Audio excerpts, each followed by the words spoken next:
السلام علیکم ورحمۃ اللہ وبرکاتہ۔ یہ دارالسلام اسٹوڈیو ہے۔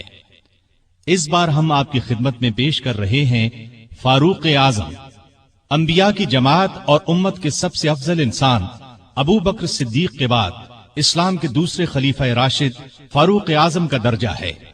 ان کی زندگی کے واقعات دلچسپ ترین انداز میں سنیے، آپ حیرت زدہ رہ جائیں گے۔ بہت سے ایسے واقعات بھی آپ سنیں گے جو اکثر کتابوں میں شامل نہیں ہیں۔ تو آئیے سنتے ہیں فاروق اعظم۔ پیشکش محمد طارق شاہ۔ اللہ تعالی کا ارشاد ہے، والذین آمنوا باللہ ورسلہ اولئک هم الصدیقون